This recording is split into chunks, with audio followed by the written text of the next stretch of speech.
साबुदाणा famous व्हायचं credit जातं अय्या थिरुनल रामावर्मा या राजा. एकादशी उपवास महाशिवरात्र म्हटलं की डोळ्यासमोर येते साबुदाणा खिचडी. पण उपवासाला साबुदाणा का खातात हा प्रश्न जर आपल्याला विचारला तर आपली तू मैमे होते. हा प्रश्न मलाही पडला आणि त्याचे उत्तर शोधण्याचा मी प्रयत्न केला. साबुदाणा उपवासाला का खातात याचे थेट उत्तर ऐकण्या अगोदर तुम्हाला केरळला जावं लागेल. म्हणजे लगेच उठून केरळला जाण्याची गरज नाही. मी तुम्हाला केरळला फिरायला घेऊन जातो. तर ट्रॅव्हॅनकोर नावाचं एक राज्य होतं. त्याचा कार्यकाळ होता जवळपास 220 वर्ष. 1729 ते 1949च्या काळापर्यंत ट्रॅव्हॅनकोर रॉयल फॅमिली हे राज्य चालवत होते. ह्या राज्यात सध्या केरळमध्ये असलेली 6 ते 7 जिल्हे त्या काळी होते. आता तुम्हाला प्रश्न पडला असेल साबुदाणा आणि ट्रॅव्हॅनकोर राज्य यांचं रिलेशन नेमकं काय. तर तुम्हाला सर्वांना माहिती असेल की हरित क्रांती होण्यापूर्वी किंवा जुन्या स्वातंत्र्यपूर्व काळामध्ये अन्न हे प्रमुख गरज होती आणि ती पूर्ण करण्यासाठी माणूस संघर्ष करत असतो. भूकमरेमुळे होणाऱ्या मृत्यूचं प्रमाण त्या काळी खूप होतं. दुष्काळ पडला तर अन्न वाचून खायची वेळ माणसावर यायची. एवढंच नाही तर कित्येक लोकांचे उपासमारीमुळे त्या काळी मृत्यू व्हायचे. एकदा अशीच उपासमार ट्रॅव्हॅनकोर राज्यामध्ये आली. तेव्हा त्या राज्याचा राजा होता अय्या थिरुनल रामावर्मा.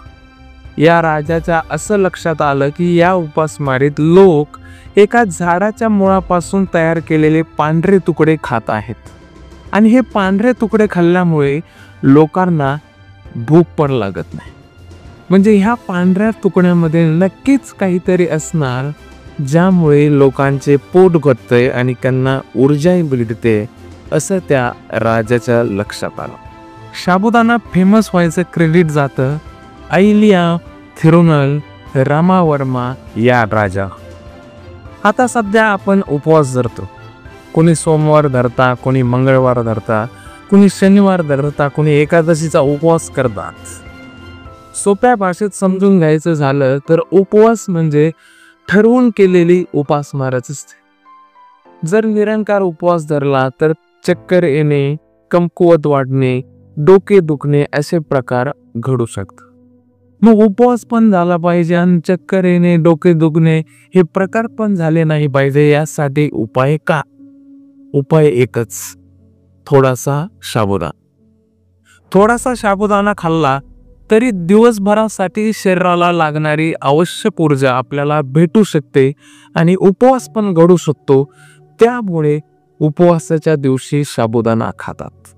आता प्रश्न हा आहे की साबुदाण्यामध्ये एवढी ऊर्जा कशी काय असते.